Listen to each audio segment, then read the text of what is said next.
राज्यात नव्या खासगी शाळा सुरू करण्यावर नियंत्रण येण्याची आता शक्यता आहे। खासगी शाळांचं प्रमाण वाढलंय, त्यामुळे आता सरकारनं त्यावर नियंत्रण ठेवण्याचे प्रयत्न सुरू केलेत। शाळांचा बृहत आराखडा तयार करण्याचा निर्णय शालेय शिक्षण विभागाने घेतलाय आणि त्यासाठी अतिप्रगत आणि मागास असे 2 विभाग तयार करण्यात आलेत। प्रगत भागामध्ये शाळा सुरू करण्यासाठी कठोर नियमावली, तर मागास भागातले नियम शिथिल करण्याच्या सूचना देण्यात आलेल्या आहेत आणि या आराखड्यासाठी शिक्षण आयुक्तांच्या अध्यक्षतेखाली 13 सदस्यीय समिती स्थापन करण्यात आलेली आहे। एकदा ग्राफिक्सद्वारे आपण ही सर्व माहिती पाहूया। शैक्षणिकदृष्ट्या प्रगत आणि मागास विभाग तयार करा अशा सूचना शाळेच्या आराखड्यासाठी देण्यात आल्यात। पुरेशा प्रमाणामध्ये शाळा असणारा भाग हा अतिप्रगत, तर अतिप्रगत भागामध्ये नवीन शाळांना परवानगी नाही।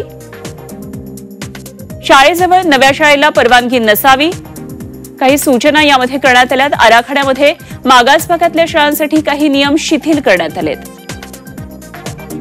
शाळांची वेळोवेळी तपासणी करावी अशा प्रकारच्या सूचना यामध्ये देण्यात आल्यात। एक 13 सदस्यीय समिती यासाठी स्थापन करण्यात आली आहे।